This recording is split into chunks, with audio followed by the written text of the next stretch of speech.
Good morning, everyone. Good morning, ma'am. So ready for class?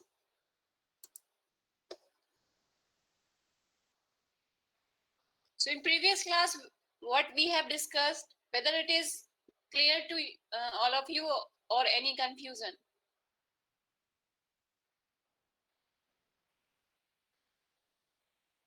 पिछली classes में जो पढ़ा है उसमें कोई कंफ्यूजन है, उसको दोबारा डिस्कस करना है। आप लोगों ने पढ़ा,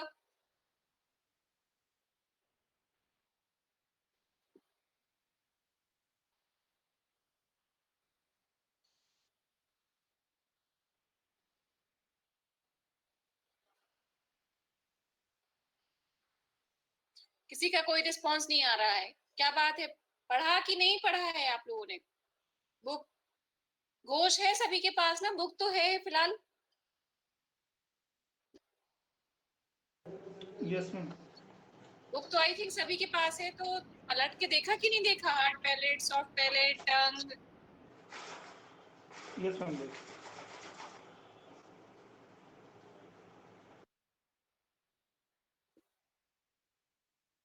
क्या है कि आप लोग पढ़ते चले, otherwise things will be difficult at last moment. और पेपर हो तो होंगे ही होंगे, एग्जामिनेशन का सिस्टम तो होगा, नो डाउट। खैर लिनियंसी तो रहेगी, लेकिन आपको सीखना भी तो है, केवल एग्जाम बस नहीं करना है पास। पढ़ोगे तो चीजें थोड़ी तो सीखोगे, बाकी पता चला कि ऐसे ही निकल गया पूरा साल। थोड़ा थोड़ा पढ़ते चलो।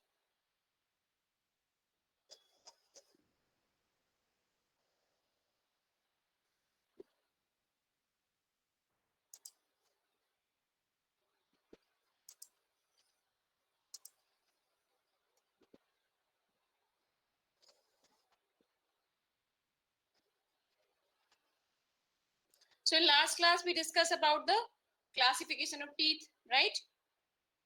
Structure of teeth we have discussed.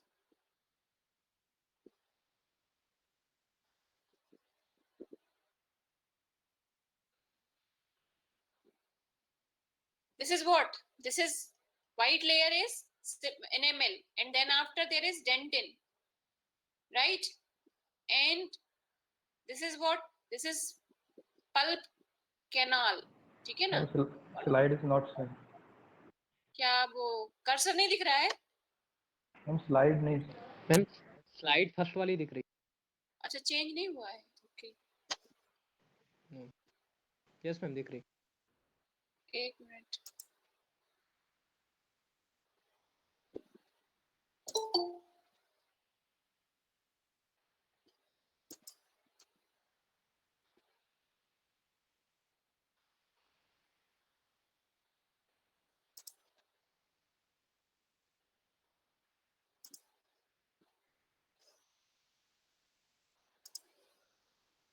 अब चेंज हो रही है slide? Yes ma'am. Slide change हो रही है ना? Yes ma'am. और कर्सर दिख रहा है? कर्सर? Yes ma'am. ठीक।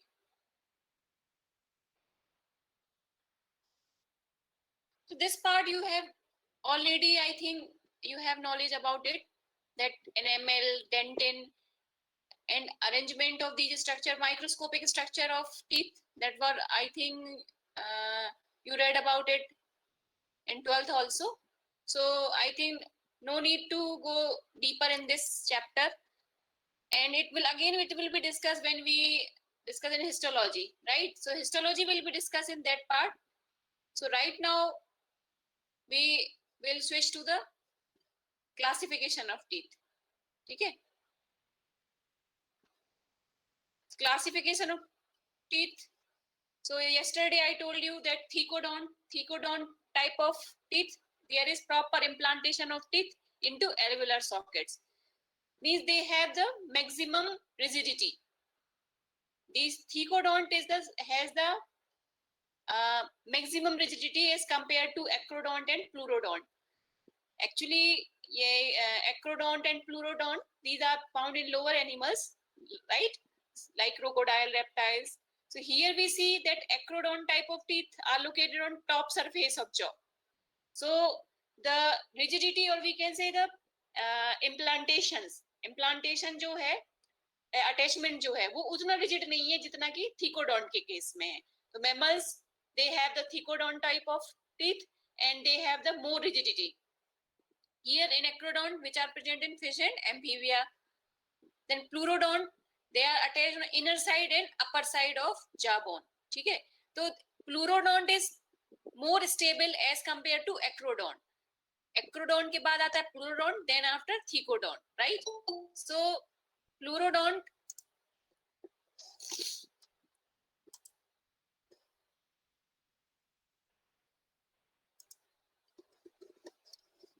so pleurodont teeth, they are present in case of lizard, in case of crocodile also. So here they are these are attached to the inner side of jawbone. So there is pockets like structure. The teeth are attached on a surface. So thecodont, acrodont, and pleurodont. These are the three category according to the implantation of teeth in the bone, right? Then after, on the basis of eruption of teeth, बहुत बाद में join करते हैं, बहुत परेशान करते हैं. हम शाहरुख आप मुझे सुन रहे हैं? शाहरुख, अभी आपने ज्वाइन किया है, क्यों हो गए? मैम वो लिंक का ध्यान नहीं रहा, वो बीच में मैसेज आया था, फिर फोन भी चार्ज, लाइट नहीं आया. क्या आया था मैसेज? जी मैम, वो व्हाट्सएप मैसेज आया था कोई सी बच्चे ने किया, तो वो लिंक ऊपर चला गया, तो फिर मैंने क्या आई देख लिया करो, है ना? तो इसमें I think there is no problem, आप लोग देखते रहते हो, है ना? अब क्लास होती है 10:30, तो वो तो डिसाइडेड है 10-15 मिनट ऊपर नीचे ये चलेगा, है ना? बाकी बीच में डिस्टरबेंस होता है, सिंपल ये कंटिन्यूटी ब्रेक होती है. हम पढ़ाते होते हैं, फिर हम ज्वाइन कराओ और कंटिन्यूटी भी ब्रेक होती है, इसलिए कोशिश किया करो, ठीक है? चलिए, तो हाँ, अकॉर्डिंग टू द इरप्शन, ठीक है ना?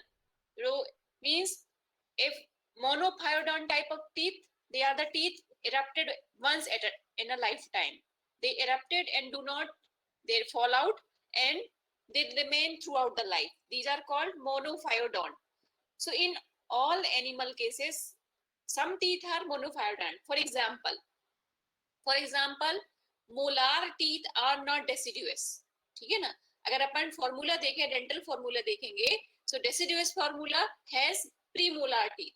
There are no molar teeth in deciduous formula. ठीक है? So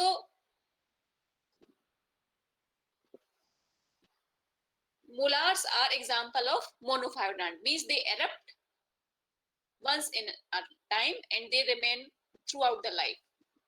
So then example, this marsupial is also an example which do not have the deciduous and permanent type of setup.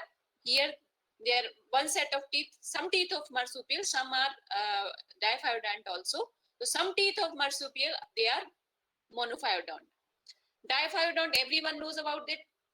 The set of one teeth is replaced by set of another teeth.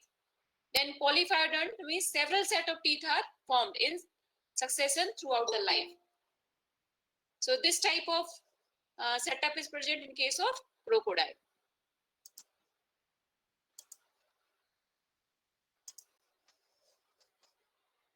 ठीक है? Then brachiodont or hypsodont, I told you yesterday, brachiodont means these are the teeth present in are also human being also, and all teeth of carnivores also brachiodont type. Then incisors of cattle, they are also brachiodont type. ठीक है? क्यों brachiodont का क्या मतलब है? Brachiodont teeth, they once they have erupted, they do not grow, and they are low crown teeth. They have the three parts of tooth, that is crown, neck, and root. However, the hypsodont type of teeth, they are high crown teeth, है ना? and the some part of crown also enclosed inside the gum. A considerable part of crown remains below the gum in case of hypsodont teeth, and they are growing. They are growing means there is wear of the teeth, मतलब घिसते भी जाएंगे और erupt भी होते जाएंगे, ठीक है ना? And they are found in case of all teeth of horse are hypsodont, and cheek teeth of ruminants they are hypsodont, ठीक है? इसमें थोड़ा सा आप और मैं इसमें ऐड कर दूंगी पावर पॉइंट में और लिख दूंगी. So all teeth of horse they are hypsodont as well as cheek teeth of ruminant they are hypsodont in category, right? Now further the teeth can be classified as per the structures of grinding surface. जैसे जो cheek teeth हैं, the cheek teeth has different type of arrangement of ridges, ठीक है ना? जैसे हम जो grinding surface है, मतलब जिससे हम चबाते हैं, जिस सरफेस को टेबल सरफेस भी बोल सकते हैं, मेस्टिकेटरी सरफेस भी बोलेंगे, तो वहां पर जो पैटर्न होगा, the pattern of cusp, cusp बोलते हैं, ठीक है ना? कस्प किसको बोलते हैं? जो रिजेस होंगी, the ridges which are present over the masticatory surface of molar and premolar, that is called cusp, ठीक है? So here on the basis of pattern on masticatory surface, the cheek teeth are classified as solenodont, lophodont and buenodont. कैसे? ये देखो, जैसे यहाँ से नीचे से शुरुआत करते हैं, buenodont से शुरुआत करते हैं. buenodont type of teeth present in human being also. जैसे हमारे में जो मोलार्स हैं और जो हमारे प्रीमोलार्स हैं, they are buenodont category. Means they have the soft food, mixed type of food in their diet. जिनकी डाइट में मिक्स टाइप का फूड होगा, थोड़ा सॉफ्ट फूड होगा, वहां पर कौन से टीथ होंगे? ब्यूनोडॉन्ट टाइप ऑफ चीक टीथ होंगे.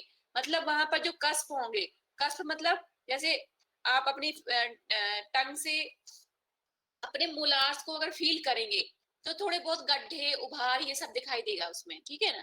तो यहाँ पर क्या है? Here in case of buenodont type of teeth, the cusps are low rounded, ठीक है ना? मतलब उतने वो नहीं होंगे शार्प, ठीक है ना? सो ब्यूनोडॉन्ट अगर हम डोमेस्टिक एनिमल में बात करें तो किस में होगा? पिग में होगा. और इन जनरल बात करेंगे तो पिग में भी, प्राइमेट्स में भी, ह्यूमन बींग्स में भी, बेयर में भी, in all these they are the have the bunodont type of teeth, ठीक है?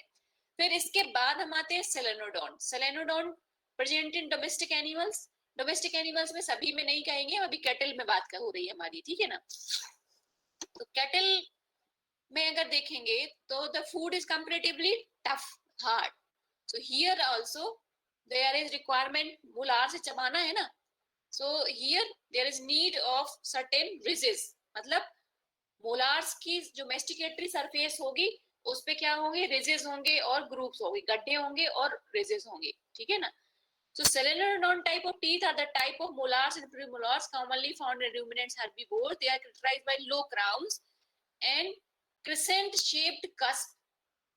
crescent shaped cusp. crescent मतलब क्या होता है? half moon. crescent का जो literal meaning भी है, that is called half moon. So half moon shaped cusp are present when viewed from above. When viewed from above मतलब masticatory surface जब हम देखेंगे तब हमको इस टाइप के cusp मिलेंगे, ठीक? तो सेलेनोडॉन्ट एक मीडियम कैटेगरी हो गया. Then lophodont they have elongated ridges and which is called lobes and that run between the cusp, ठीक है? So these are present in case of horse.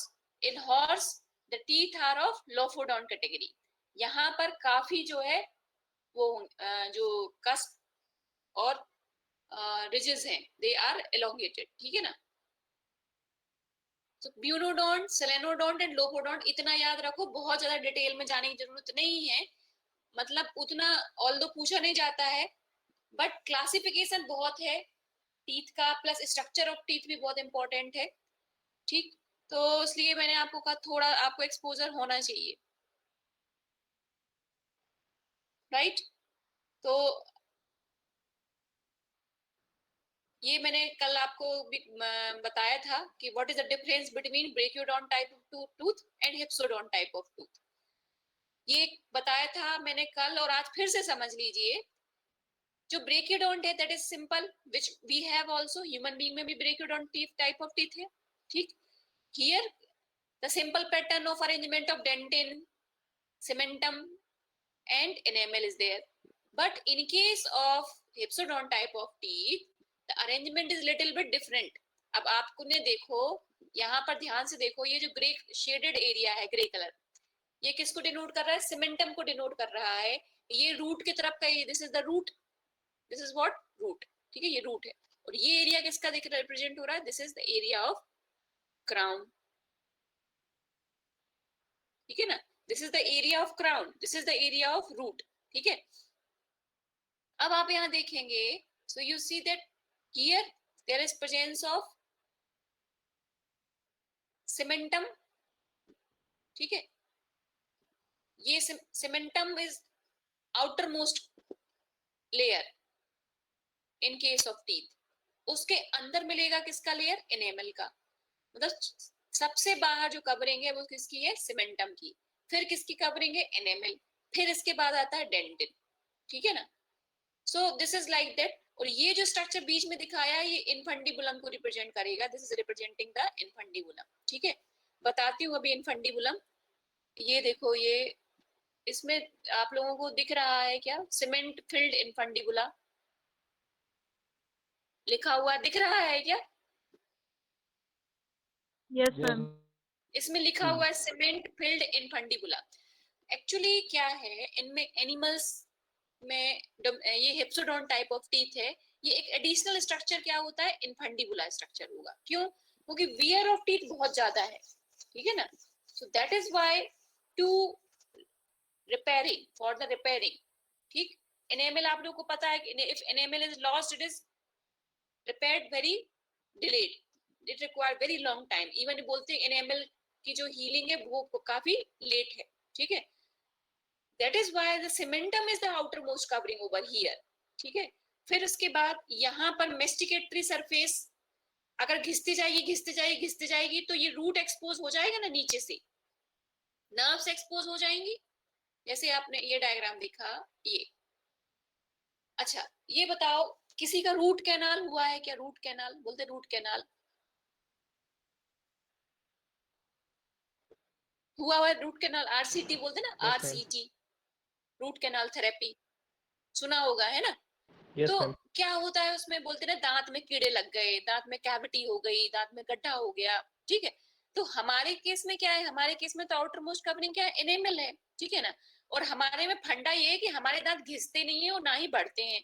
दांत एक बार आ गया, फुल साइज में अचीव हो गया, then it will not grow further and the wearing is also not that much extent. इसका wear भी इतना नहीं है कि नहीं कि घिसते जा रहे हैं, दांत घिसते जा रहे हैं तो छोटे होते जाएंगे, ऐसा भी कंसेप्ट नहीं है। of course there is problem of different affections of tooth, मतलब बहुत प्रॉब्लम हो सकती है, डेंटल कैरीज बोलते हैं, ठीक है ना।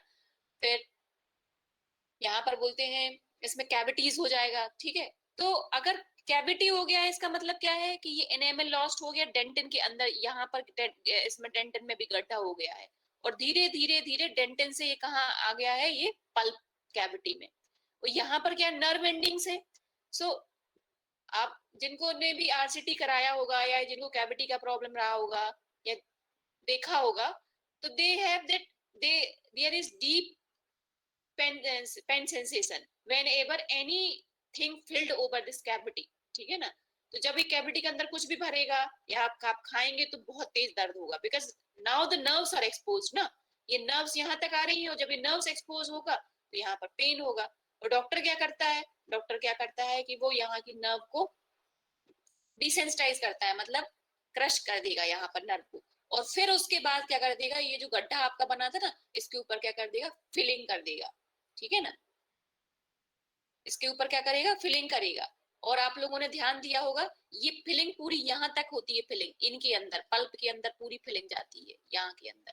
और जितनी इन्वॉल्व होंगी, जैसे मोलार इन्वॉल्व है, मोलार इन्वॉल्व है तो जितनी रूट होंगी, मतलब रूट कैनाल थेरेपी, नाम ही रूट कैनाल थेरेपी है ना उसका, आरसीटी, रूट कैनाल।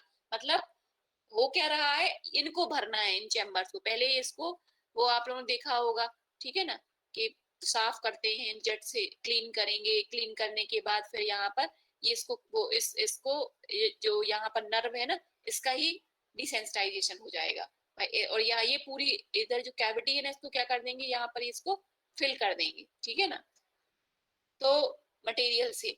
तो आप लोगों ने देखा होगा चीजें। तो यहाँ पर क्या है, सेम चीज क्या हो गया कि एनिमल में अब कैसा सिस्टम है। अब एनिमल में अगर हम देखें तो here there is outer most covering is cementum, then after there is layer of enamel, और in these structure, this cross section में अगर अपन लेंगे, इसका भी दिखाती हूँ, this is these two structure are called infundibula, these two structure are called इनफंडिबुला।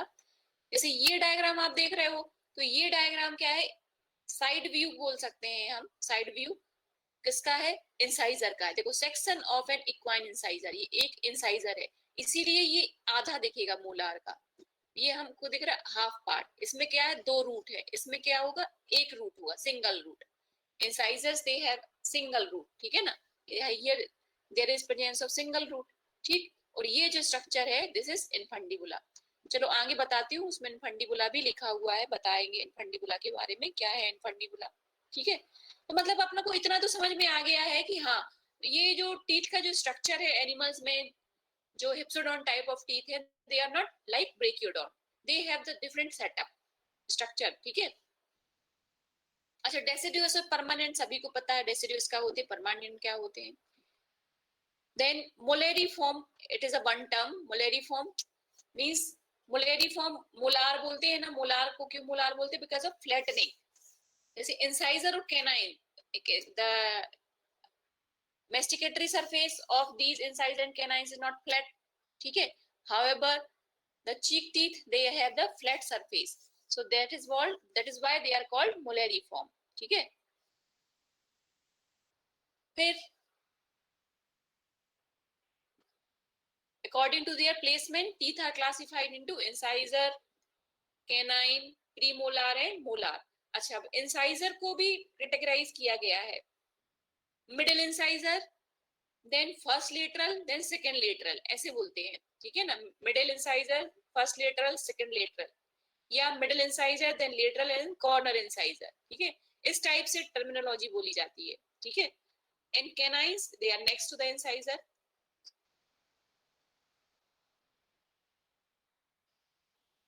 Now the surfaces of the tooth. अगर हम बात करें कि how many surfaces of a tooth have, then there are 4 types of surface. ये types की बात हो रही है, टोटल सरफेसेस की बात नहीं हो रही है। टोटल तो 5 सरफेस हो जाएंगे, ठीक है। कैसे, ये देखिए। ओरल सरफेस किसको बोलेंगे, अब अपने आप को थोड़ा सा एग्जांपल लेना है, अपने दांतों को थोड़ा ध्यान देना, आप अपने उसको टीथ को ध्यान में रखते हुए फिर इसको समझेंगे।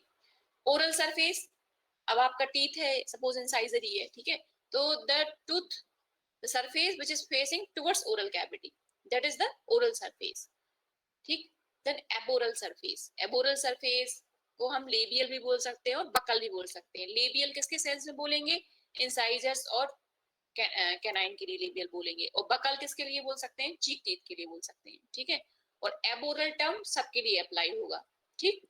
so aboral surface is the surface which is facing towards or outside the vestibulum oris, ठीक है। सो वेस्टिबुलम ओरिस मैंने फर्स्ट क्लास में पढ़ाया था, फर्स्ट क्लास मतलब जब हमने चीक पढ़ा था। तो दीपक मीना, दीपक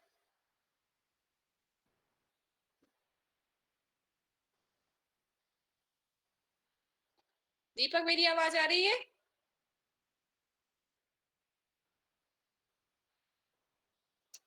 दीपक मेरी आवाज आ रही है आपको? तो गायब हो गया।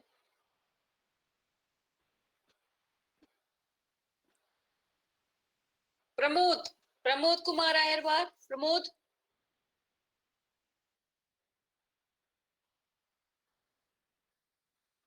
Are you listening me?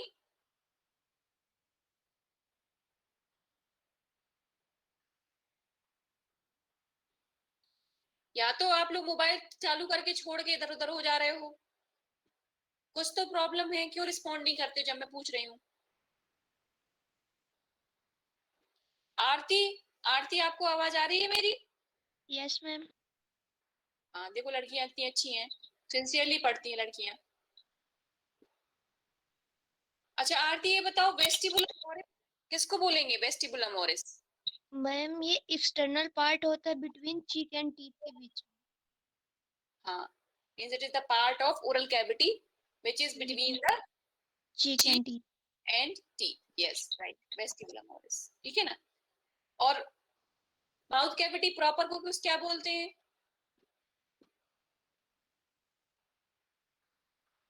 केविम orris प्रोपियम। Very good, केवम ओरिस प्रोप्रियम। ठीक है ना? केवम ओरिस प्रोप्रियम। ठीक। सो ओरल सरफेस पढ़ा हमने, एब ओरल सरफेस पढ़ा, तो लेबियल किसके सेंस में बोलेंगे? इंसाइजर और केनाइन के सेंस में हम लेबियल बोल सकते हैं, और बकल चीक टीथ के लिए अप्लाई करेंगे ये टर्म। ठीक। Now the contact surface. Contact surface means each surface has, each teeth लिखना चाहिए, surface नहीं, each tooth has two contact surface. Each tooth has two contact surface. क्या हो गया?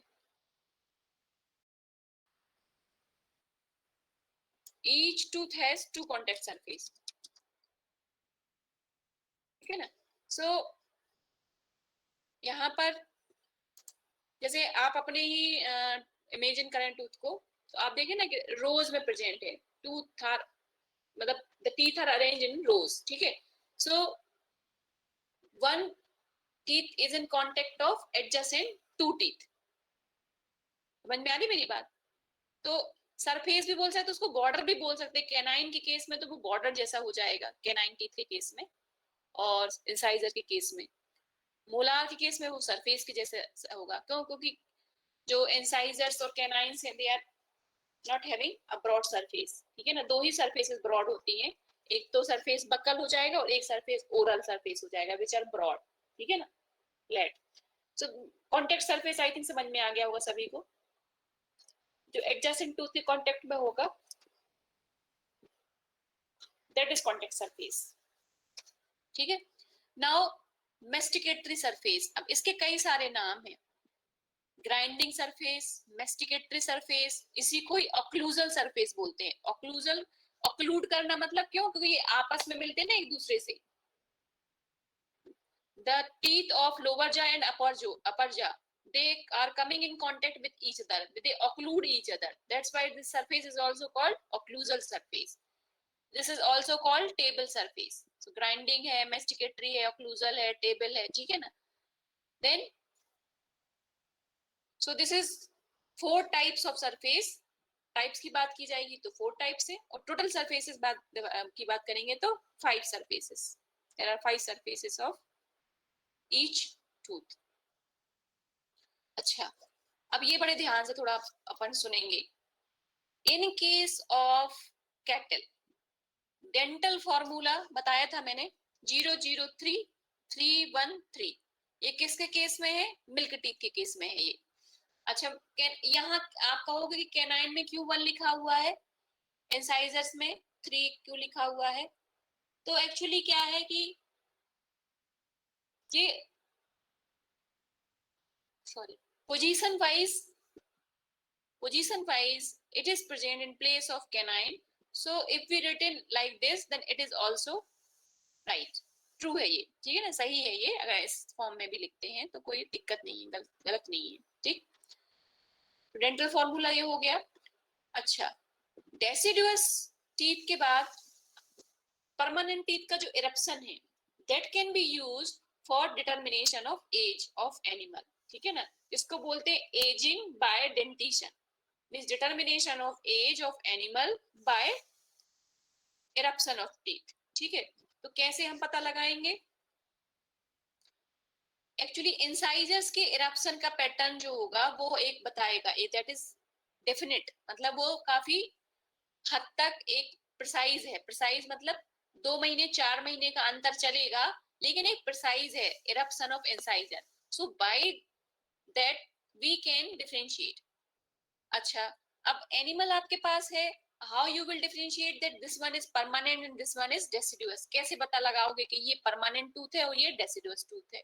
ठीक है, तो जो डेसिडुअस या मिल्क टीथ होते हैं, they are short in size, मतलब क्राउन का जो साइज होगा, the length of crown is small in case of milk tooth. Then they are creamish in colour, उतने सफेद नहीं होते हैं जो डेसिडुअस टीथ होंगे.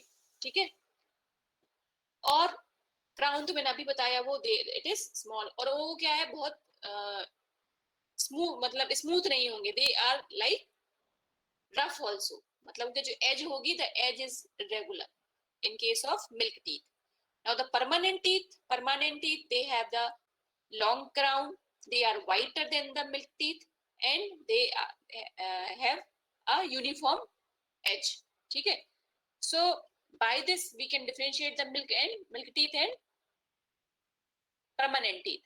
Now regarding eruption, so first pair of incisor erupt at the age of 1.5 year to 2 year. 1.5 से 2 साल की उम्र में पहला इंसाइजर इरप्ट होगा. अब आप बोलेंगे कौन पहला इंसाइजर, किसको बोलेंगे? तो central incisor is the first pair. ठीक है ना, we have set 4 pair of incisor, इसीलिए तो ये फॉर्मूला थोड़ा सा वो हो जाता है ना, जब हम यहाँ 4 पेयर ऑफ इंसाइजर बोल रहे हैं तो वी कैन राइट 4033 ऑल्सो, और ऐसे भी दोनों तरीके से लिख सकते हैं. ठीक है, incisor 1, first pair of incisor that is central incisor, erupt at the age of 1.5 से 2 साल की उम्र में. मतलब अभी बछड़ा था, एनिमल छोटा था, अब जब एनिमल बड़ा हो रहा है और पहला बीच वाले जो 2 दांत हैं वो बड़े हैं और बाकी अभी सारे इंसाइजर्स कैसे हैं, छोटे हैं, तो हम क्या बोलेंगे, हाँ ये जो बछड़ा है ये अब 1.5 से 2 साल का हो गया, या हीफर भी बोल सकते हैं उसको. ठीक है ना, ये 1.5 से 2 साल का हीफर हो गई है.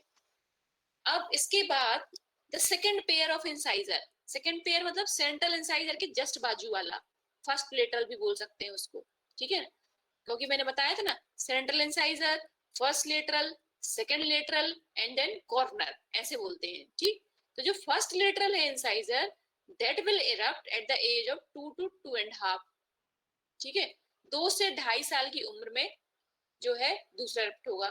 तो अब यहाँ 2 साल की क्लैशिंग है, इसीलिए ये 1.5 साल वाला लेके चल लेंगे अपन, 1.5 साल, फिर बोलेंगे 2.5 साल. ठीक, देन तीसरा इंसाइजर कब इरप्ट होगा, जिसको हम सेकंड लेटरल भी बोलेंगे, at the age of 3 year.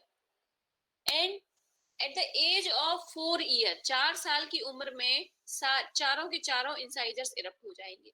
अगर चारों परमानेंट इंसाइजर आ गए हैं, अब ये नहीं कि गाय बूढ़ी है हो गई है और अब बोलो कि नहीं अब ये 4 साल की है, नहीं ऐसे नहीं होगा. This is applicable in case of growing.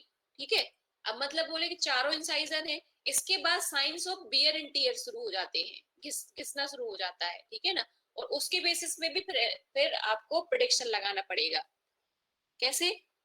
Fourth pair of incisor erupt at the 4 year, मतलब यहाँ चारों इंसाइजर अगर आ गए हैं माउथ में, then we will say yes now the animal is of 4 years of as.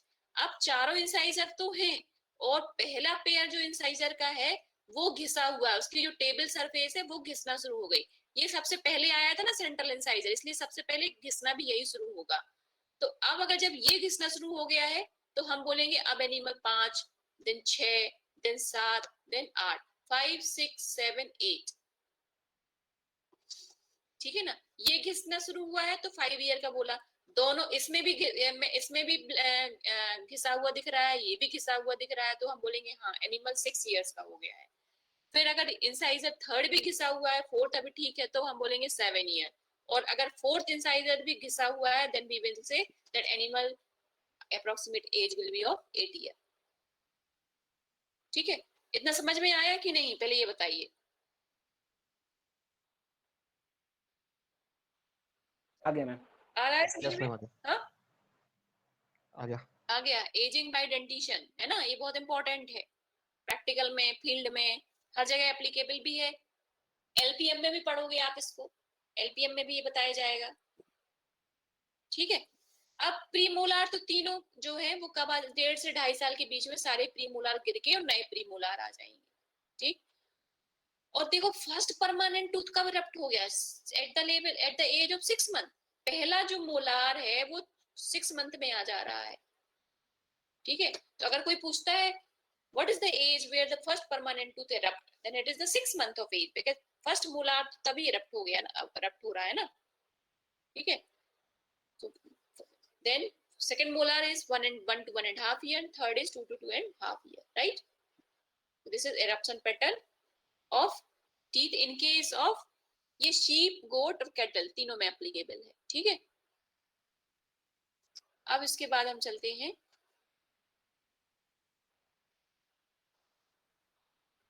थोड़े से और फीचर्स देखते हैं. ये डेंटल पैड तो मैंने आप लोगों को पहले भी पढ़ा दिया है. Diastema, what is the diastema? Diastema is the space. Basically diastema term कहाँ से आया था? डायस्टीमा टर्म में यहाँ से आया था कि कॉर्नर जो इंसाइजर है और जो फर्स्ट चीक टूथ है, इनके बीच में बड़ा गैप आ जाता है. जैसे यहाँ आप मैंडिबल में भी देखोगे तो यहाँ पर क्या आ जाएगा, मैंडिबल में यहाँ पर आएगा ना, ये वाला कौन सा है? कॉर्नर इंसाइजर है. और ये क्या है? ये फर्स्ट प्रीमोलार है. इनके बीच का बड़ा लंबा गैप है. So this space is called diastema, ठीक है. फिर इन जनरल बोलने लगे कि diastema is the gap between the two teeth, that is the diastema. Interdental spaces are called diastema. तो एज सच इंटरडेंटल स्पेसेस तो बहुत कम है यहाँ पर, ये वाला स्पेस काफी वाइड होगा, ठीक है ना. Then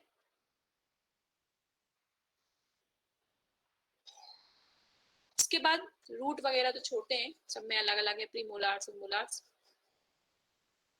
then in case of horse, ये तो कहानी मैंने सारी आपको बता दी ऑक्स के केस में, ठीक है ना. ऑक्स के केस में सारा ये कहानी हो गई.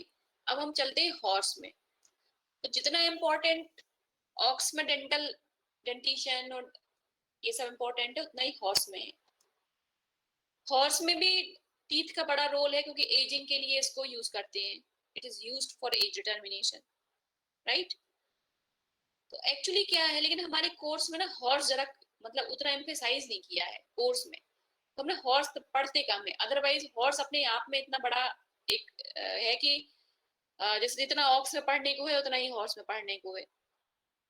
लेकिन क्या है, हमारा सब्जेक्ट है कंपैरेटिव और रहता है कोर्स बहुत वास्ट हो जाएगा. That's why we make the things concise, ठीक है. तो हॉर्स में dentition and structure of tooth is very vast, लेकिन हमको पढ़ना तो है, लेकिन प्रिसाइजली पढ़ना है. तो हम जो मेन चीजें हैं वो देखेंगे, ठीक है. तो यहाँ पर डेसिडुअस देख ही लिया आपने. डेंटल फॉर्मूला हमने पहले भी आपको बताया हुआ है, ठीक है. ये भी बताया हुआ है मैंने कि स्टेलियन में जो डेंटल फॉर्मूला होता है वो 3133 है, और मेयर में फॉर्मूला होगा 3033, ठीक है ना. तो canines are absent in case of mare. Wolf teeth, dental star. और इसके पहले मैं थोड़ा सा स्ट्रक्चर बताऊं दूंगा आप लोगों को.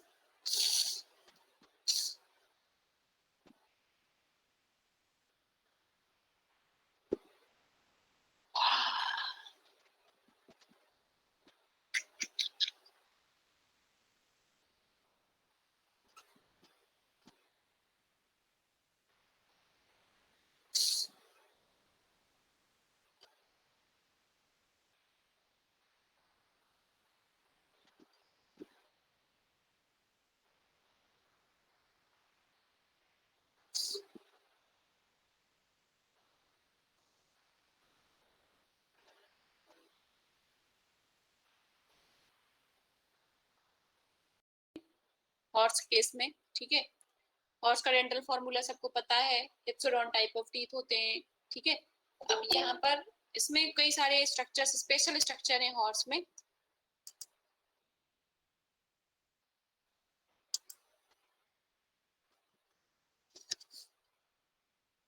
हाँ भाई अंजलि, क्या हो गया अंजलि? हेलो हाँ अंजलि, क्या प्रॉब्लम है बेटा? इतना लेट क्यों ज्वाइन किया? मैम, मेरी वो तबीयत ठीक नहीं थी मैम, कुछ दिनों से बहुत ज्यादा. अच्छा अच्छा, चलो भाई, तबीयत तो सब लोग अपना अपना बहुत विशेष ख्याल रखें, क्योंकि बहुत नेगेटिविटी तो है चारों तरफ, लेकिन हमें इससे उबरना तो पड़ेगा ना. मैम फीवर हाँ, था. अब फीवर इस समय आना बहुत मतलब इट इज इंडिकेटिंग अलॉट. तो ख्याल रखो बेटा। और अब सबसे पहले देखो, अपन ने जो फ्रंट लाइन है वो अपन ही है, जो ये यूथ है यही फ्रंट लाइन है फिलहाल। तो अपने आप को बिल्कुल थोड़ा सा भी अगर सिम्टम है तुरंत आइसोलेट करें, ठीक है ना। Yes ma'am. बिल्कुल किसी के कांटेक्ट में ना आए, क्योंकि एक परिवार में अगर एक को भी कोविड है पूरे परिवार को हो जा रहा है ना। और इस बार जो स्ट्रेन आया है, this strain is very dangerous, ठीक है ना। Yes ma'am. हमारे अपनी अपनी फ्रेटर्निटी में इतनी सारी फैकल्टी अफेक्टेड हो गई है ना, बहुत सारी मतलब कैजुअलिटीज भी बहुत सारी हो गई हैं। तो बी केयरफुल, क्योंकि लाइफ से बढ़ के कुछ भी नहीं है ना। कुछ नहीं छूट रहा है, कुछ नहीं भाग रहा है, कहीं कुछ नहीं भाग रहा है। अभी अपने आप को बचाओ, अपने परिवार को बचाओ, फर्स्ट प्रायोरिटी। Yes ma'am. हाँ टेस्ट तो कर रहे हैं लेकिन सब ठीक है मैम। हाँ, वही है, मतलब कोई स्ट्रेस नहीं लो पढ़ाई का, कोई दिक्कत नहीं है, अभी पढ़ाई हो जाएगी, है ना। अगर तबीयत ठीक नहीं है अभी, बिल्कुल तबीयत पे फोकस करो, अपने आप को खूब हाइड्रेटेड रखो, खूब न्यूट्रिशियस डाइट लो, ठीक है। Yes ma'am. स्ट्रेस, किसी भी चीज का स्ट्रेस नहीं लेना है। आप जितना अच्छे से रहोगे, खुश रहोगे, फिजिकल स्टेट उतनी अच्छी रहेगी, ठीक है। Yes ma'am. चलिए, हाँ।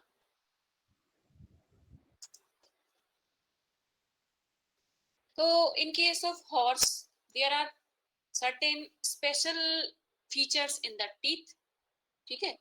अच्छा, सबसे पहले मैं वोल्फ टीथ की चर्चा करूंगी। वोल्फ टीथ क्या है, ठीक है। वोल्फ टीथ बोले या वोल्फ टूथ भी बोल सकते हैं इसको। टीथ बोलना इसलिए ज्यादा इसलिए बोल रहे हैं क्योंकि दो होते हैं, दो हो सकते हैं, ठीक। वोल्फ टीथ है क्या? बेसिकली हमने अभी डेंटल फॉर्मूला क्या पढ़ा, हॉर्स का क्या पढ़ा हमने, 3 1 3 3 3 1 3 3, ठीक है। प्रीमोलार में क्या पढ़ा, 3 पढ़ा। तो बेसिकली जो एक बोलते हैं ना एवोल्यूशनरी सेटअप है, प्रीमोलार कितने होते हैं, 4 होते हैं प्रीमोलार। कितने माने जाते हैं, 4, P1 P2 P3 P4, ठीक है। और इनको कैसे डिनोट किया जाता है, जब सुपरस्क्रिप्ट लगाएंगे तो अपर को डिनोट करेगा, और जब सबस्क्रिप्ट लगाएंगे तो लोअर जॉ को डिनोट करेगा। अंडरस्टैंड। हमने अगर P1 लिखा, P सुपरस्क्रिप्ट 1, तो इसका मतलब क्या है, ये ऊपर अपर जॉ का फर्स्ट प्रीमोलार डिनोट हो रहा है, ठीक है। तो एक्चुअली फर्स्ट प्रीमोलार किसी भी स्पीसीज में नहीं है, जितनी भी हमने स्पीसीज बताई। हाँ, डॉग में है। अभी डॉग का पढ़ेंगे ना, उसमें क्या डेंटल फॉर्मूला 3142 3143 है।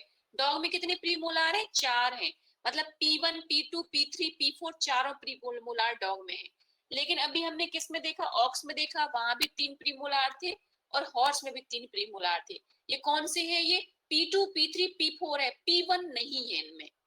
जो P1 का पोजीशन है वो पोजीशन यहाँ पर खाली है, ठीक है। तो P2 P3 P4 है। Now in case of horse sometimes P1 is present, which P1, upper P1, देखो सुपरस्क्रिप्ट लगा हुआ है ना, तो वो that is called wolf tooth. So what is wolf teeth? This is upper P1 tooth, appearance of small vestige tooth in front of upper first cheek teeth. It appears at the age of 5 to 12 months in some horses. मतलब सभी में Wolff tooth नहीं होता है, it is not a compulsory tooth, that's why not represented in dental formula. नहीं तो dental formula में लिखा होता ना। लेकिन किसी किसी हॉर्स में ये this tooth can be seen, where it will be seen, it will be seen in front of first cheek tooth in the upper jaw, and it appears at the age of 5 to 12 months. Sometimes this tooth create problem. कैसा करेगा, problem create करेगा, मतलब ये जो alignment है वो उसको disturb करेगा। और जो मतलब जो बिट फंसाते हैं ना, बिट पढ़ोगे आप लोग, ठीक है ना, वो दांत मुंह फंसाते हैं ना, जो जब स्ट्रैप वगैरह, ठीक है ना, घोड़े को चलाने के लिए तो बिट फंसाया जाता है। तो sometimes it may create problem wolf tooth, तो that is why it need extraction. तो इसीलिए इस टूथ को ना निकाल के अलग कर देते हैं जब ये प्रॉब्लम क्रिएट करने लगता है, ठीक है ना। तो आई थिंक वोल्फ टूथ समझ में आ गया होगा। वोल्फ टूथ दोनों साइड हो सकता है ना, P1 है, लेफ्ट में और राइट में 2 P1 हो सकते हैं। तो this is upper P1 tooth appears at the age of 5 to 12 month and it is vestigial tooth. ठीक है, तो वोल्फ टूथ एक चीज हो गई. अब इसके बाद डेंटल स्टार. डेंटल स्टार क्या है? अब यहाँ पर जो वियर ऑफ टीथ है that is very fast in horse, ठीक है ना, मतलब दांत घिसते बहुत जल्दी है. तो जो डेंटिन ऑलरेडी डेंटिन है वो उसकी जगह पे फिर सेकेंडरी डेंटिन अपीयर होने लगता है, ठीक है ना. There is appearance of secondary dentin. And dental star कैसे दिखेगा? वो दिखेगा कैसे? आपको टेबल सरफेस या मेस्टिकेटरी सरफेस या ग्राइंडिंग सरफेस पे दिखेगा, ठीक है, as a black spot, dark spot. और ये जो है इसकी एक डिफाइंड एज है कि हाँ ये dental star appear in first incisor at the age of 8 year, ठीक है ना. उसके बाद दूसरे इंसाइजर में दिखेगा, ठीक. तो that is why it is used for ageing also. Appearance of dental star used for ageing. उसको एजिंग को डिनोट करने के लिए भी यूज होता है डेंटल स्टार, ठीक है. तो क्या है डेंटल स्टार? मैं आपको पहले दिखा दूं.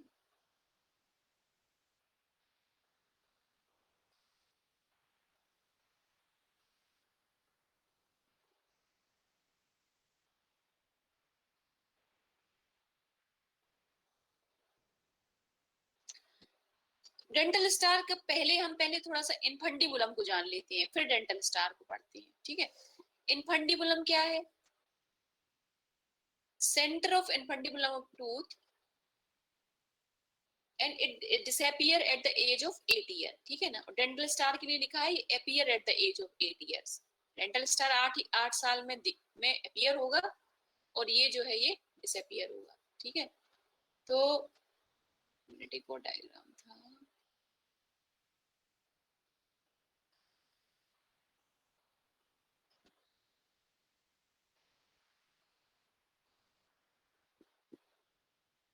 नहीं, चलिए.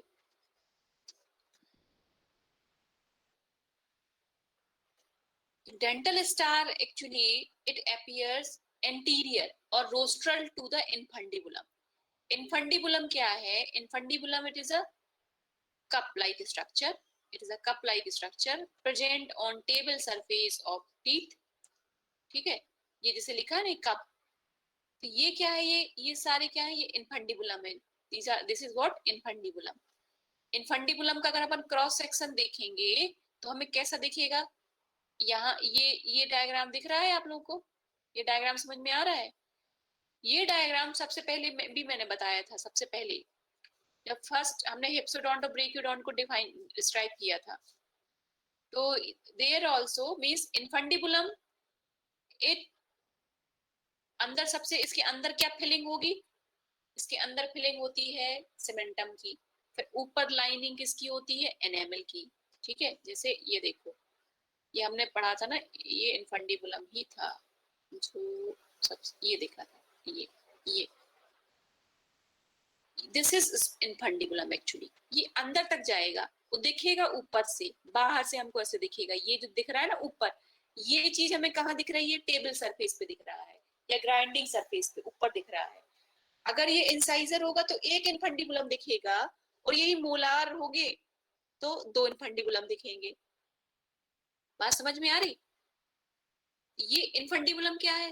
Infundibulum contain cementum and lined by enamel. इसके चारों तरफ क्या है? एनेमल है और बीच में क्या फिलिंग है? सीमेंटम की फिलिंग है. ये चीज, ठीक है. तो ये क्या है? This is infundibulum and the dental star appearance of secondary dentin on grinding surface cranial to infundibulum of first incisor at the age of 8 year.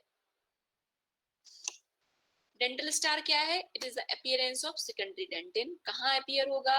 ये grinding surface पे appear होगा, ठीक है ना. और सबसे पहले किस में appear होगा? First incisor, in the first incisor. और कहाँ? Cranial to infundibulum, ठीक है. छोटी छोटी चीजें जान लो, इकट्ठा तो बहुत सारा क्यूमुलेटिव हो जाएगा. जानने को पढ़ने के लिए तो बहुत सारा, लेकिन याद रखना बहुत मुश्किल होगा लेटर ऑन. डेंटल स्टार जो है आपको ऐसे एक याद रख लीजिए, क्योंकि it is used for ageing. Later on dental star जो है ये बढ़ता जाएगा, और जो इनफंडिबुलम है वो डिसअपियर होता जाएगा। ठीक है, now next is the Galvayne groove. Galvayne groove क्या है? This is also used for ageing. Galvayne groove, it is a dark brownish groove in upper corner incisor. Upper corner incisor appear from gum line to the outside of labial surface. Gum lines मतलब ऊपर से शुरू होगा जहां से दांत गम से attach है, ठीक है। और लेबियल सरफेस का मतलब क्या है? लिप वाली सरफेस, ओरल सरफेस की तरफ नहीं, किस तरफ होगा? लेबियल सरफेस की तरफ होगा। गैल्वियन ग्रूव क्या है? It is a dark brownish groove, brown colour का एक ग्रूव दिखेगा, ठीक है ना, एट द मिड, एकदम मिडिल में दिखेगा, ठीक है। सो brownish groove in upper corner incisor appear from gum line to the outside of labial surface at age of 10 years. Means Gälvin groove appear at the age of 10 years. 10 साल में एक groove दिखेगा निकलते हुए, अभी भी पूरा नहीं निकला है। It appears at the age of 10 years and reach to the occlusal surface at age of 20 years. 20 साल तक वो पूरा दांत को कवर कर लेगा, पूरे नीचे तक पहुंच जाएगा। समझ में आ रही मेरी बात? ठीक है ना। ऑक्लूजल सरफेस अभी बताया था ना, मेस्टिकेटरी सरफेस को बोलते हैं, तो उस लेवल तक पहुंच जाएगा, ऑक्लूजल सरफेस के लेवल तक at the age of 20 year and then begin to disappear. उसके बाद अब धीरे धीरे डिसअपियर होना शुरू होगा, तो disappear and completely disappear at 30 years. 30 साल में कंप्लीटली डिसअपियर होगा, ठीक है। तो Galvayne groove is also used for determination of age in case of horse. तो ये देखो गैल्वियन ग्रूव दिखाती हूँ मैं आप लोगों को, ये देखिए, ये दिख रहा है, ये लाइन दिख रही है ऊपर से इधर तक, ठीक है ना। Yes ma'am. दिख रही है लाइन? तो ऐसे ब्राउनिश कलर का ग्रूव आना शुरू हो जाएगा। कब शुरू होगा? 10 साल की उम्र में आना शुरू होगा। छोटी सी वो दिखेगी आपको, छोटा सा, पर धीरे धीरे धीरे धीरे ये जैसे एज एडवांस होगा, at the age of 20 year it will reach to the table surface, नीचे तक पूरा आ जाएगा यहाँ तक, और फिर धीरे धीरे क्या होना, ऊपर से डिसअपियर होना शुरू हो जाएगा, क्योंकि ऊपर पहले निकला था, डिसअपियर होना शुरू होगा, ठीक है ना। And then disappear at the age of 30 year, ठीक। तो this is what about the Galvayne groove.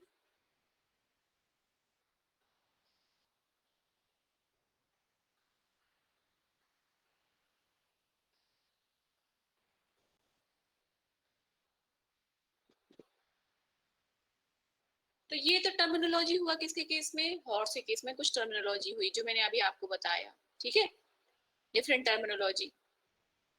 इसके बाद हम पढ़ते हैं डेंटल फॉर्मूला ऑफ डॉ। अच्छा, हमने इतना पढ़ लिया, कोई कंफ्यूजन इतने में तो बताओ। ऑक्स का, हाँ, इनफंडिबुलम एक्चुअली देखो,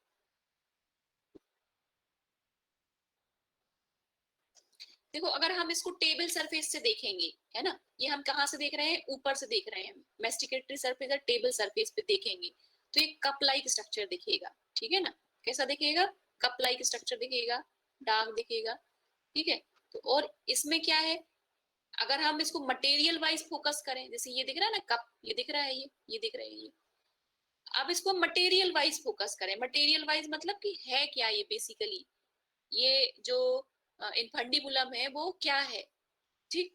तो इनफंडिबुलम जो मैंने सबसे पहले बताया कि infundibulum is a cup like structure which is filled with the cementum and lined by the enamel या encircled by the enamel. अगर इंसाइजर टूथ है तो एक इनफंडिबुलम मिलेगा, और हिप्सोडोंट मतलब ये मोलार टूथ है तो 2 इनफंडिबुलम मिलेंगे,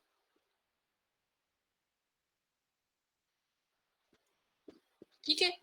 और हाँ, और डेंटल स्टार कहाँ मिलेगा? डेंटल स्टार जो होगा वो इंसाइजर्स में ही होता है, डेंटल स्टार, ठीक है ना, वो मोलार्स में नहीं मिलेगा dental star, it is present in the incisors and in front of infundibulum. कहाँ मिलेगा? इनफंडिबुलम के आगे मिलेगा। समझ में आ रही मेरी बात? और धीरे धीरे क्या होगा, डेंटल स्टार बढ़ता जाएगा और इन्फंडिबुलम छोटा होता जाएगा। समझ में आ रही मेरी बात? ठीक, तो धीरे धीरे डेंटल स्टार जो है वो साइज में बढ़ता जाएगा, इन्फंडिबुलम छोटा होता जाएगा and then it will disappear. ठीक है,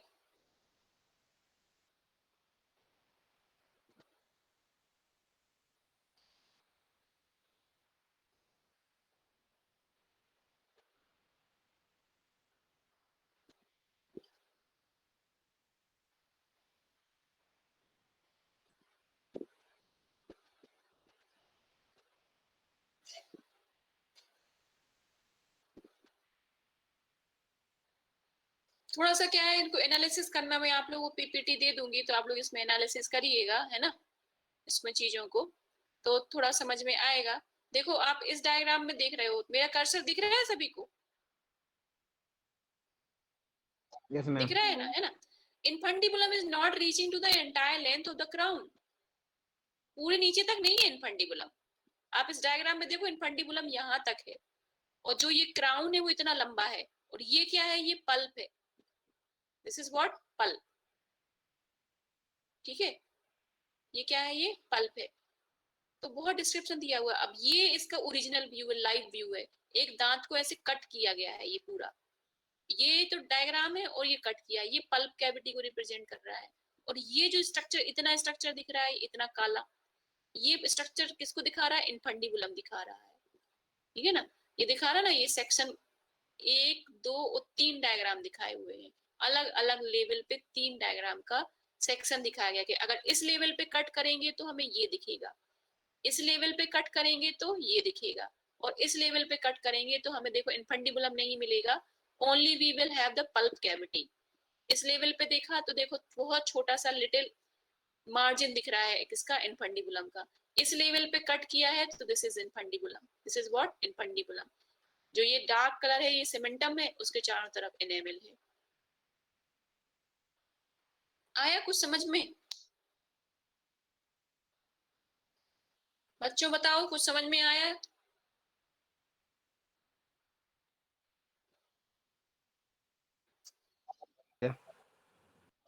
इन्फंडिबुलम आया ना समझ में कि it is not reaching to entire length of the teeth, पूरे टूथ को कवर नहीं कर रहा है, ये ऊपर ऊपर है। समझ में आ रही मेरी बात? टेबल सरफेस पे है और थोड़ा सा डीप है। ठीक है ना, आई मेरी बात समझ में? और लेटर ऑन क्या, ये घिसता जाएगा और ये फिर खत्म हो जाएगा ये। ठीक है, so this is what, infundibulum. ठीक है, अब इसके बाद हम आते हैं डॉग पे। डॉग डेंटल फॉर्मूला सभी को पता है। ठीक है, different type of teeth हैं। Canine teeth are well developed in the case of dog. At almost 6 months of age, deciduous are replaced by permanent. 6 महीने की एज में सारे जो deciduous गिर के permanent आ जाएंगे। ठीक है, then इसमें कार्नेशियल टीथ होते हैं, जो स्पेशल टीथ होते हैं, वो थोड़ा ध्यान देना है अपन को। ठीक है, क्या है कार्नेशियल टीथ और उसका अफेक्शन भी सबसे ज्यादा है। डॉग में देखा होगा, एक तो सबसे ज्यादा रोल है कैनाइन टूथ का, जो कैनाइन है चीरने फाड़ने में। ठीक है, और उसके बाद जो बहुत ज्यादा रोल है वो किसका है, कार्नेशियल टीथ का रोल है। कार्नेशियल टीथ, कार्नेशियल टर्म किसको बोला है, ये देखो, ये अपर जॉ है और ये लोअर जॉ है। अपर जॉ का ये देखो 4th अपर प्रीमोलार है, this one is 4th upper premolar and this one is 1st lower molar.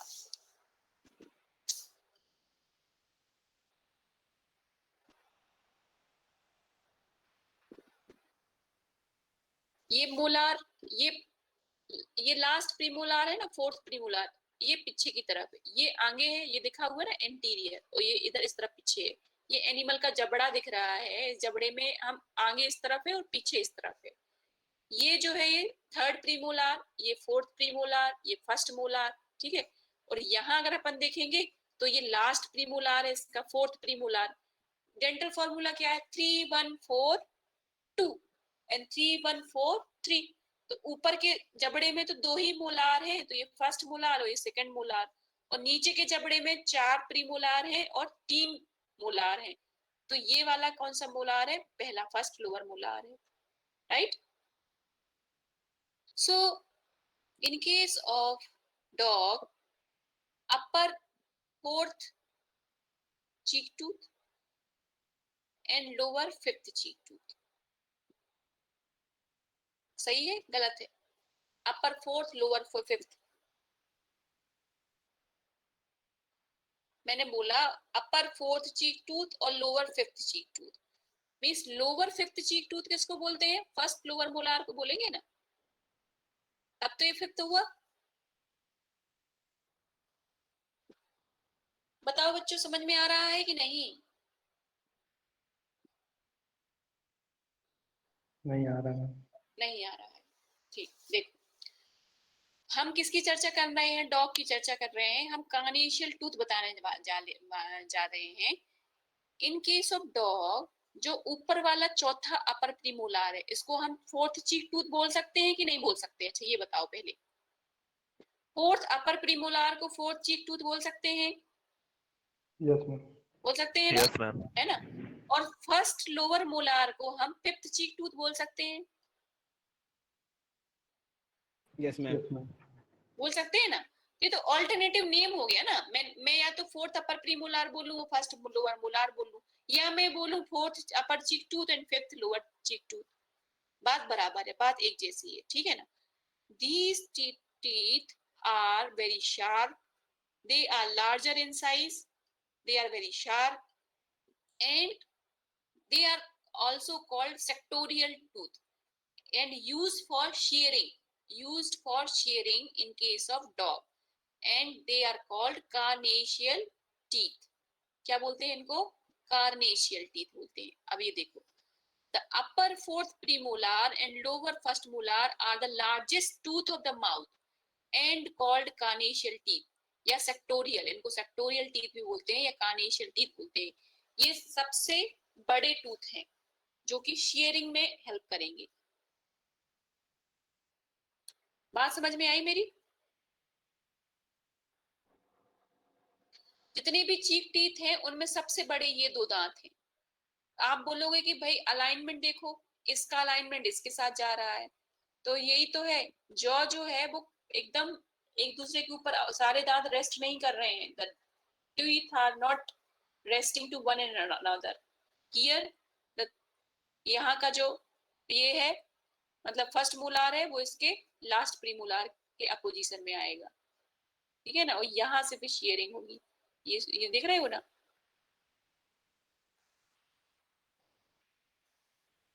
हाँ बताओ, ये समझ में आया? कार्नेशियल टूथ, कार्नेशियल टूथ किस में होंगे? केवल डॉग में होंगे, ठीक है? और ये they are the largest tooth in all the cheek teeth, ठीक है ना? जितने भी चीक टीथ हैं उनमें से ये सबसे बड़े होंगे, and they are used highly. इसलिए इनकी जितनी भी है ना बीमारियां, बोलते हैं ना affection of teeth, it is more in case of carnassial tooth. मतलब इसके जो अफेक्शंस भी सबसे ज्यादा है, क्योंकि इसका यूज भी सबसे ज्यादा है। आपने देखा होगा, पहले कुत्ता ग्रिप करता है, फिर वो पीछे ले जाता है, इन दांतों के बीच में फंसाता है। पहले आगे से फाड़ेगा, फिर ले जाके इन दो दांतों के बीच में जाके फंसाएगा, ठीक है? So they are highly used and they are called carnassial tooth और सेक्टोरियल टूथ। अब समझ में आया कि नहीं आया कार्नेशियल टूथ क्या है? Yes ma'am. Carnassial tooth or sectorial tooth are the largest tooth. In upper jaw it is fourth premolar and in lower jaw it is first molar. या हम ऐसे बोल सकते हैं, fourth upper cheek tooth and fifth lower cheek tooth is carnassial tooth in case of dog. ये बहुत पूछा जाता है ऑब्जेक्टिव में, ठीक है? और इसका यूटिलिटी भी है। यूटिलिटी क्या है?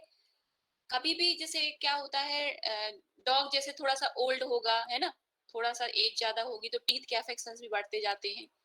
तो sometimes we see that there is one abscess below the eye, eye के नीचे एक एब्सेस होगा, ठीक है? और वो एब्सेस को काफी वो आप ड्रेसिंग करेंगे, ट्रीटमेंट करेंगे, एंड इट बिकम ड्राई, मतलब वो थोड़ा ठीक होगा, वो कुछ दिन बाद फिर वहां से पस जो है बहने लगती है। So actually this carnassial tooth, यहाँ की जो रूट है, the root of this carnassial tooth, ये यहाँ पर इसका रूट होगा ना. So actually the affection from the root of this tooth may be piercing the bone also. मतलब जो infection है वो bone को क्रॉस करके और ये वहां से पस इमर्ज होती है below the eye. मतलब इतना ज्यादा इसका अगर neglected रहा, the affection of this tooth become neglected, then it may lead to the abscess below the eye. समझ में आ रही मेरी बात? तो मतलब ये एक डायग्नोसिस वहां से भी बनती है कि अगर ऐसा कुछ है एनिमल में, तो you have to examine teeth also. Carnassial tooth you have to examine if there is any abscess below the eye and draining the pus, right? कुछ समझ में आया कि नहीं आया? आ गया मैम. आया समझ में ना? अब थोड़ा सा आप लोग इसको थोड़ा सा क्या है, नेट में बहुत सब चीजें तो पढ़ते हैं, अपना सब्जेक्ट भी पढ़ा करो ना. नेट पे बहुत अच्छी चीजें मिल जाती हैं, उससे नॉलेज बढ़ेगा आपका, है ना भैया? इसमें तो कोई दो राय नहीं है. का इसका जैसे कार्नेशियल टूथ नेट पे डाल के देखना, उसके बारे में आएगा. फिर अफेक्शन ऑफ कार्नेशियल टूथ डाल के देखना. ये सर्जरी में पढ़ोगे, जो मैंने अभी आपको एब्सेस बताया, ये बताया. Periodontal diseases in case of canine, ये पूरा का पूरा एक चैप्टर है, ठीक है? तो उसमें सारी जो टीथ की जितनी भी प्रॉब्लम्स हैं वो सारी डिस्कस होगी उस समय, है ना? ठीक है. तो यस मैम. हाँ, अब हमने डॉग तो पूरा हमारा मतलब आई थिंक ये होल इज कंप्लीटेड. ये होल पूरा पैटर्न है कैनाइन में, है ना? ये सारा. फिर ये पिग में क्या डेंटल फॉर्मूला 3143 3143 सभी को पता है. अच्छा, पिग में भी कैनाइन टीथ होंगे. There are presence of in male pig the canine teeth are well developed and canine teeth of upper jaw is curved laterally and dorsally, and canine teeth of lower jaw are more large and curved laterally and caudally. मतलब नीचे के दांत जो होंगे canine वो ज्यादा बड़े होंगे ऊपर के दांत से, एंड काफी बड़े होंगे. जैसे ये देख रहे हो आप, पिग का ये मैंडिबल है. This is the mandible of pig. You see the canine here in case of pig, ठीक है ना? तो और यहाँ पर आप देखो, ये देखो, ये अपर जो है ना, ये स्नाउट है ना? ये स्नाउट है, ये मैंडिबल है, ये स्नाउट दिख रहा है ना? ये ऊपर वाला जॉ, ये नीचे वाला जॉ, ठीक है? तो यहाँ पर ये these are the canines in case of pig, right? और पिग में हम बहुत डिटेल में नहीं जाएंगे, बस इतना आपको डेंटल फॉर्मूला याद रखना है और ये याद रखना है कि yes, canines are larger here, ठीक है? This is all about the teeth. अब कल हम सोच रहे हैं क्या एक टेस्ट ले लें, इतना जितना पढ़ा पूरे माउथ पे. Yes ma'am. बताओ भाई, सभी बताओ, कल क्या टेस्ट ले लिया जाए एक? Yes ma'am. Yes ma'am. तो टेस्ट हम कैसे, गूगल फॉर्म के थ्रू नहीं लेंगे टेस्ट. मैं यहाँ से एक आपको क्वेश्चंस दूंगी, ऑब्जेक्टिव ही लेंगे ना, क्योंकि अब थ्योरेटिकल तो लेंगे नहीं. हम यहाँ से 10 से 20 क्वेश्चन पोस्ट करेंगे, उसके बाद हम आप लोगों को टाइम दे देंगे. कुछ एक क्वेश्चन के लिए 1 मिनट सफिशिएंट है आई थिंक, तो 20 मिनट का टाइम देंगे, ठीक है? और ऐसा भी कर सकते हैं कि 10:30 पे जैसे क्लास होती है, तो 10:30 पे हम ये दे देंगे कि पहले दे दें क्वेश्चंस. 10-20 पे क्वेश्चन दे देते हैं, 20 मिनट आपको टाइम दे देते हैं, फिर आप इसको सॉल्व करें और उसके बाद फिर हर एक क्वेश्चन को डिस्कस करेंगे. उसके बाद बताइए. Yes ma'am. Yes ma'am. है ना? सॉल्व करें. अब भेजोगे कैसे हमारे को? फोटो खींच के भेजोगे? मतलब गूगल तो उसी से ही हो पाएगा वैसे तो, है ना? अभी ये मतलब एक काइंड ऑफ डिस्कशन ही सोच लीजिए, एक कलेक्शन ऑफ क्वेश्चन हो जाएगा. मैं 20 क्वेश्चन है, आप सेल्फ असेस करिए, मेरे को नहीं असेस करना है आपको अपने आप को असेस करना है, ठीक है? तो मैं क्वेश्चन दूंगी, 20 क्वेश्चंस का एक टेस्ट बना के आप लोग को, आप देखिए आपको कितना बनता है. मैम क्या सिर्फ माउथ का रहेगा पूरा? हाँ माउथ, केवल माउथ। माउथ मतलब hard palate, soft palate, tongue, teeth, floor of the mouth, ये सारी चीजें। जो अभी हुआ है ना। हाँ जितना अभी हुआ है बस इसी का, जो अभी मैंने शायद इसी वीक से माउथ शुरू किया था। हाँ टंग पिछले वीक में शुरू कर दिया था पहले, टंग से लेके ये पूरा, हाँ जो इस वीक में पढ़ा है हमने। Okay ma'am. ठीक है, इसको पढ़िए। कल हम इसका पूरा एक समराइज टेस्ट ले लेंगे, और जो भी समझ में नहीं आया है चीजें वो भी डिस्कस करेंगे कल। ठीक है, चलिए फिर। Okay ma'am. हाँ ठीक है फिर। Now thank you ma'am. Thank you, good day to all.